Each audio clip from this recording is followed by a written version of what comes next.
que jamais. Il compte sur vous. 32 81, c'est le numéro de téléphone. Voilà. Ok, je l'ai coupé trop tôt, trop tard. Ah non, cette semaine, je vous ai déjà débriefé ce problème, on dirait, non? Enrique, Karima et Sébastien, non? Non, non, je pense pas, non, normalement, non. Je crois que j'avais. Enfin, on va bien voir, on va essayer d'improviser un peu. Voilà, on va totalement improviser, on va peut-être un peu avancer. Tac, tac, tac. Alors, si ah oui, ah oui, comme c'est le truc direct, je peux pas avancer. Faudrait que je le regarde en replay. Bon, est-ce qu'on reste là? On va peut-être. Là, on va commencer par qui là comme artiste? Ah, on va commencer par Yannick Noah. Bah tiens, on va parler un peu d'actualité hein, en attendant. Voilà, Yannick Noah, donc en 2004, il était à l'époque, il était chanteur. Il était uniquement chanteur à l'époque, en 2004. Et il chantait quoi à l'époque? Il chantait aux arbres citoyens. Voilà. Il y avait aussi une chanson sur les lionnes. Ah oui. Et tu sais, les lionnes, ce sont vraiment des reines. Voilà, évidemment, Yannick Noah, en tant que chanteur, c'est son tube cultissime des années 80, évidemment, le fameux Saga Africa, évidemment. La chanson qu'il a interprétée quand ils ont gagné une Coupe Davis, je crois, quand on avait battu les Américains, je crois, en Coupe Davis. Voilà, il a fait une espèce de chenille, mais avec sa chanson de Saga Africa. Et est-ce qu'il le chante là à la Starac? Tout le monde. Ça va tout le monde. Un jour j'irai avec toi. Toutes les nuits décollées. Le Maroc, l'Afrique, mon entier, ça va faire. Avoir la vie partagée. Ça y a été. Voilà, oh, ouais, je coupe juste au moment où Tina chante sa partie. Alors, oh non, je suis pas sympa avec Tina. Mais voilà, c'est évidemment une reprise de téléphone, évidemment. Un jour, j'irai à New York avec toi. Et donc, voilà, bon, elle n'était pas toute seule à chanter avec Yannick. Il y avait aussi Morgan qui faisait ce fameux petit trio sympathique. Et Nick Noah qui, depuis évidemment quelques mois, est devenu maintenant entraîneur de l'équipe de France paralympique de tennis. Ah, de tennis fauteuil. On va aller plus directement à la réponse. Il est devenu maintenant entraîneur euh, des tennisman qui pratiquent le tennis en fauteuil roulant. Voilà. Et Noah, donc, je crois qu'il a été aussi coach de l'équipe féminine de tennis valide. Voilà. Et il était bien sûr joueur pour l'équipe de France en Coupe Davis.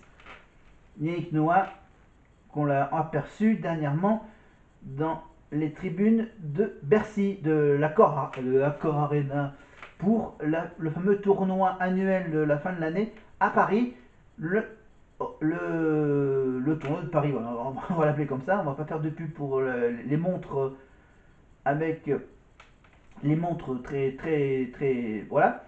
Donc le tournoi de Paris évidemment indoor à l'Accor Arena, c'était la dernière année que l'Accor Arena accueillait ce tournoi de tennis.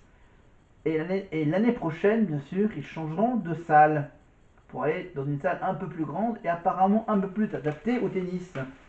Et ça sera donc dans l'autre grande salle parisienne, presque parisienne, hein, à la Défense Arena, évidemment, à côté de l'Arche de la Défense, dans la magnifique salle où se déroulent également les quelques matchs de rugby, de quelques matchs de rugby importants en salle, voilà, sur du synthétique, évidemment, pour l'hiver prochain, l'automne prochain, en 2025, ça sera à la Défense Arena, voilà, au fur et à mesure, mais bon, voilà, pour l'Accor Arena, je crois qu'il y aura encore des matchs de handball ou du basket à l'Accor Arena.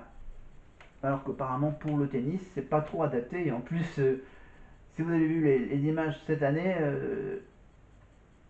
du terrain, le terrain central de l'Accor Arena, il était en très mauvais état. Ah, parce qu'apparemment, il faisait pas trop par rapport à la terre battue et au terrain gazonné, on pouvait facilement les entretenir, presque entretenir, mais là, comme c'est sur du sol dur, c'était pas évident pour entretenir ce. Oh, on verra bien voilà, dans la nouvelle salle. Je meuble, je meuble et je meuble et je meuble et je meuble. Voilà, je meuble évidemment pendant qu'on débriefe le trio avec Yannick Noah, Tina et Morgan. Donc là il y a le petit blabla de Nikos. C'était une semaine à rebondissement, hein. Des images tout de suite. Les images de la semaine au château. Je lui ai demandé si c'était possible de partir en fait. Je veux être avec mon copain. Je craque. Je veux partir. Alors sur ce, la porte est là, tu prends la bagnole et tu te tires. Le départ d'Émilie, évidemment. Pourquoi Émilie s'en va? L'absence de son petit ami devient insupportable pour Émilie. Évidemment, bien sûr, les quelques petits mots de Gérard Louvain. Voilà, très direct. Voilà, si tu veux, la porte est là, tu t'en vas. Voilà, hop, je t'appelle un taxi et hop là, bye bye, au revoir Émilie. Voilà donc. Au bout de 3 semaines, c'est dingue. Mais bon, c'est vrai que voilà, elle a eu du mal. Donc là du coup, t'as Kamel. Émilie. Émilie, j'ai l'impression que tu dors. Non mais en fait je vois T'es là par rien et hasard, t'as vu de la lumière, j'ai du ça. mal à- Non, moi je veux de l'énergie. Mais je suis pas danseuse et je comprends rien et il n'a pas de rentrer sur le cul comme ça quoi. C'est bon, ça me saoule. Elle n'est pas heureuse avec Kamel, bon, ok. Pour la danse, c'est un peu mal. Pourquoi ça me rend malade, j'ai perdu 4 kilos en une semaine, je bouge plus rien, je déprime à n'importe quel moment de la journée alors que c'est pas du tout moi quoi. Je suis malade. Donc elle déprime, elle perd du poids, elle dort mal, elle s'est un peu énervée avec Kamel, avec les camarades, bon. Absente.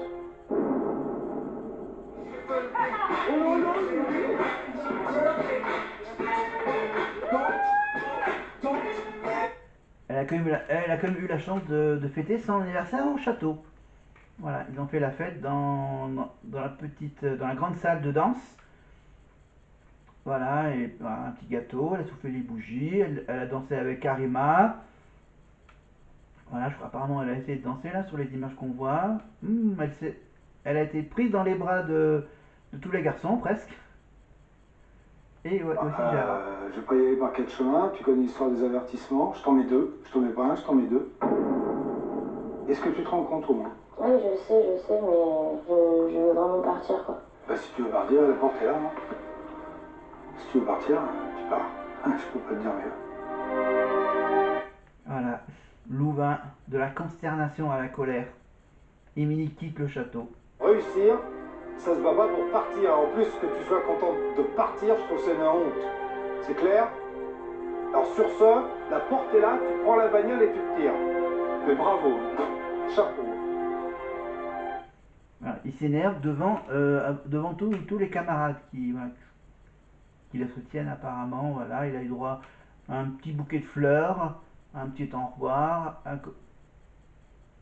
Voilà. Émilie est celui du château. Voilà. Il a pris un petit taxi pour quitter chez elle. Et bien sûr les explications de Gérard en direct sur le plateau du Prime. Et en plus, en regardant les images, je suis encore plus en colère. Non, votre décision est sans appel? Non, parce qu'elle a fait une faute grave déjà samedi soir, on sait à peu près ce qu'elle a fait. Moi je sais ce qu'elle a fait, parce qu'on a dû appeler Samuel à minuit et demi, parce qu'elle s'est très mal tenue, dirons-nous.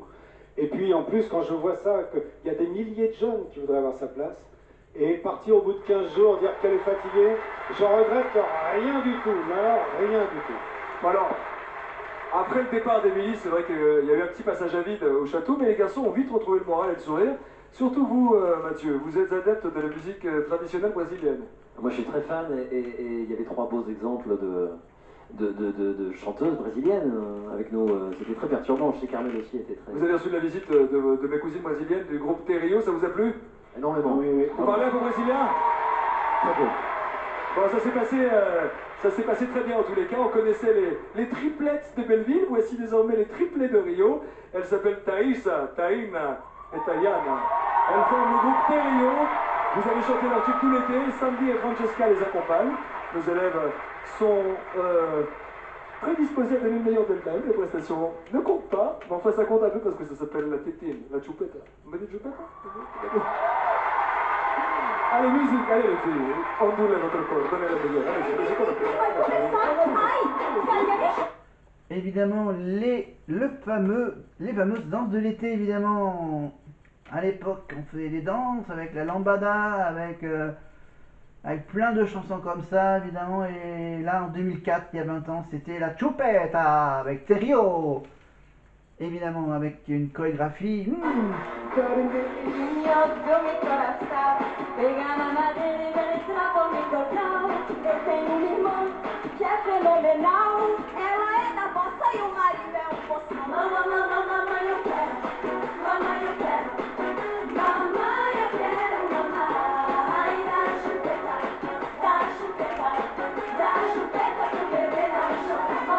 Évidemment, c'était pas Lucie et Kariyama qui dansaient, c'était Sandy et Francesca qui faisaient la danse de la Chupeta, avec bien sûr les trois filles apparemment brésiliennes de Terrio, c'était pas des Espagnols.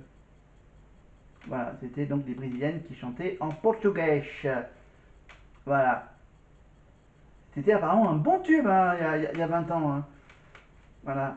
Avec donc avec Francesca et Sandy qui portaient sur leur petit t-shirt sans manches, débardeur je dirais, ils portaient en haut, ils portaient un vêtement sur lequel étaient dessinées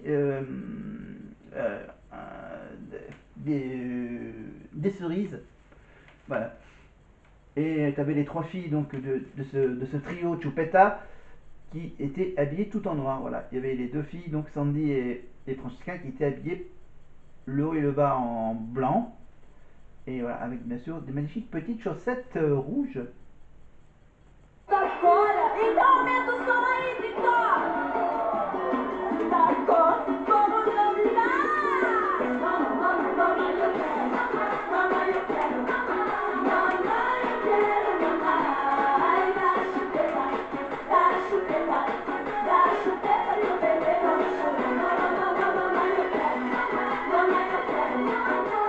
C'est vrai que de passer de l'histoire l'histoire d'Émilie qui se barre du château à un tube de l'été, voilà.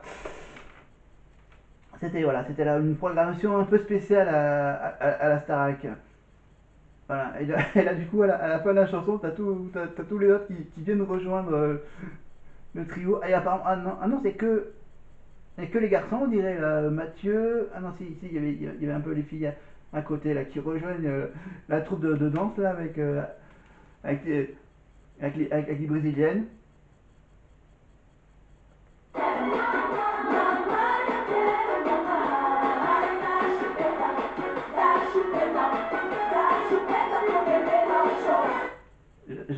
J'adore beaucoup Harlem qui chantait la chanson, qui avait le micro mais qu'on n'entendait pas. On voyait juste essayer de chanter la chanson avec le micro qui n'était pas branché, voilà, le micro d'Harlem. Voilà. Juste, il fallait bien regarder à la fin qu'on voyait Harlem qui chantait, mais on ne pouvait pas l'entendre chanter la Chupeta. Classé dans les charts dans plus de 10 pays, c'est exceptionnel pour ce jeune groupe de filles talentueuses. Leur album, c'est l'hymne à la sensualité et la fête latine. Merci de revenir quand vous voulez sur le plateau. Un grec qui prend un peu l'accent brésilien, tu vois.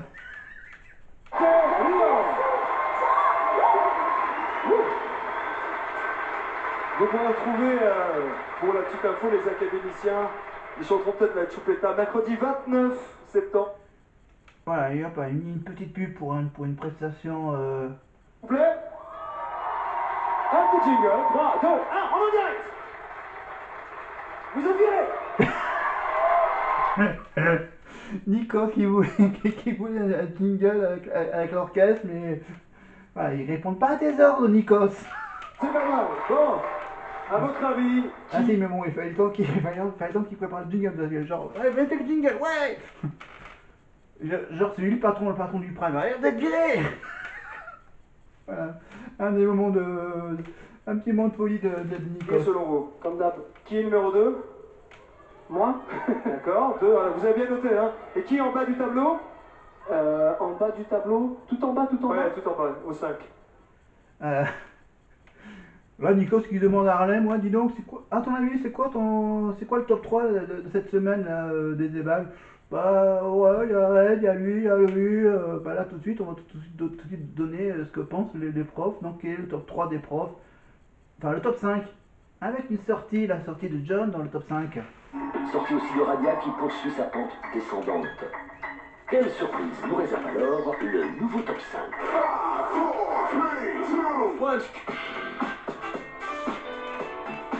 Avis de tempête à la 5e place pour Grigori qui en une semaine perd 2 places supplémentaires. Lors du Prime, Grégory avait impressionné ses professeurs qui ont demandé encore. Un couplet, un refrain, pour certains, c'est même trop. Et je trouve que pour lui, c'est pas suffisant. C'est un garçon. Mais lors des évaluations, Grégory perd un peu de sa flamme. C'est pas dans le coup, quoi. Ça percute, il y a des sifflantes. Je trouve que d'habitude, il s'investit plus. Cette semaine, le top a succombé au charme de Sofiane, qui rentrait également à la 4e place. 5e, évidemment, Grégory Le Marchal. 4e, évidemment, son frère, évidemment, Sofiane. Évidemment, après la sortie de John du classement par rapport à la semaine dernière. Et donc là, tu as Sofiane qui arrive à la 4e place. Il prouve au professeur qu'il a bien plus que du charme. Au début, moi j'avais des doutes sur lui, et puis quand je le vois là, je commence à me dire que c'est une petite graine quand même. Hein. Et encore une autre entrée dans le top 5, Sandy évidemment.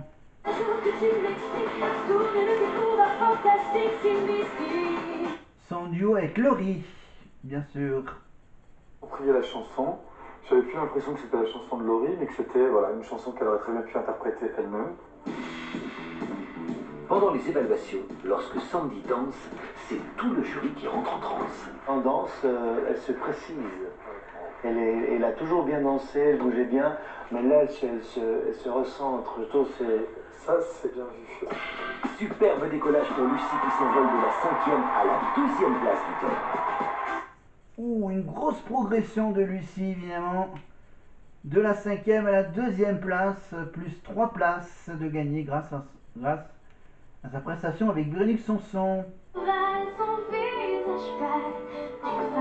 L'excellente prestation de Lucie lors des évaluations confirme le choix des professeurs. Elle est elle-même, elle trafique pas. Avec évidemment la chanson du tourbillon, évidemment le tourbillon de la vie. Évidemment Lucie Bernardoni qui 20 ans plus tard bien sûr va devenir coach vocal dans cette même émission Star Academy. Et celle qui prend la première place, qui monte d'une petite place, c'est bien sûr la Toulousaine Oda. c'est la seule qui veut proposer aux artistes américains anglo-saxons, avec cette disponibilité ici et maintenant. Oda est la nouvelle reine du classement, mais attention, à la Star Academy, la première place est difficile à garder. Et voilà, la petite montée d'une place de Oda, évidemment. C'est que le quatrième prime, c'est que le... Oui, le quatrième prime de la troisième semaine.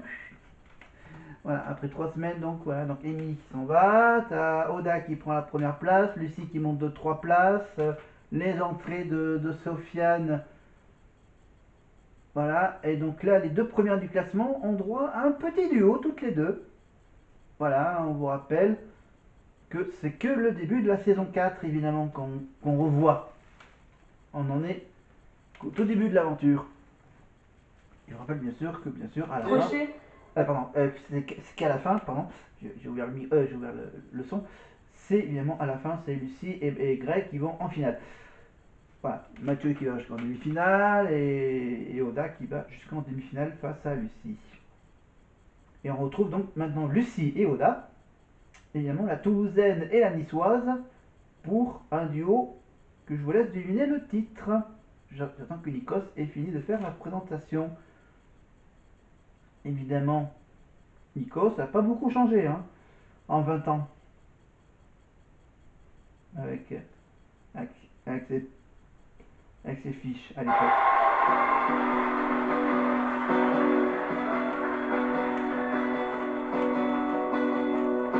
J'ai du succès dans mes affaires, j'ai du succès dans mes amours, je change souvent de secrétaire. J'ai mon bureau d'une tour, où je vois la ville à l'envers, où je contrôle mon univers. Voilà, ok, d'accord, je laisse chanter Lucie, mais je coupe Oda. Voilà, c'est mon choix. C'est mon choix, donc juste pour dire quoi? Est-ce que j'ai quelque chose à vous dire? À part ça, nanana. Donc on va reprendre tranquillement nos rythmes, voilà, une semaine de repos à la campagne pour moi. On reprend évidemment avec la Starac, donc avec les primes, le prime de la marraine. Il va y avoir bien sûr bientôt dans 1 mois et demi, grosso modo, je pense que d'ici 1 mois et demi, ils vont faire le prime pour rendre hommage à Grégory Le Marchal, avec une chanson que les élèves chanteront, évidemment une chanson écrite par Grégory, que les parents de Greg ont gardé évidemment en secret, évidemment dans le grenier de la famille. Et je pense qu'ils ont gardé aussi plein, ils ont dû tout garder, hein, tout ce qui était dans la chambre de Greg. Je pense qu'ils ont tout laissé, hein, ils ont laissé la chambre de Greg tel qu'il était il y a maintenant plus que 20 ans, enfin il aurait dû avoir à peu près 30, et je crois qu'il devait ça je vais vérifier ça sur l'album. Hop.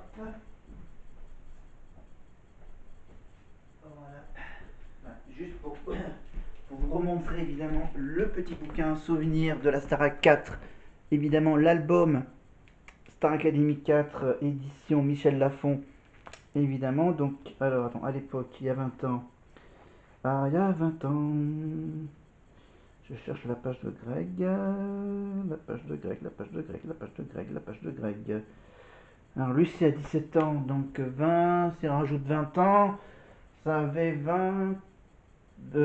17, 27, 37. Eh, bientôt la quarantaine. Pardon. Voilà, par exemple. Attends, est-ce qu'il y a une différence entre. Juste pour savoir. D'accord, je recherche là. Karima, elle avait quel âge quand elle a fait la Starac? Quand elle a fait la Starac. Ah oui, donc elle a 2 ans de plus que Lucie. Voilà, pour ceux qui veulent le savoir. Donc, Karima a 2 ans de plus que Lucie. Donc 19 ans, elle a 39 ans. J'ai 1 an de plus que Karima. Voilà. Voilà, maintenant tu as Harlem. Marlène qui a Harlem qui a presque. Il a presque 50 ans.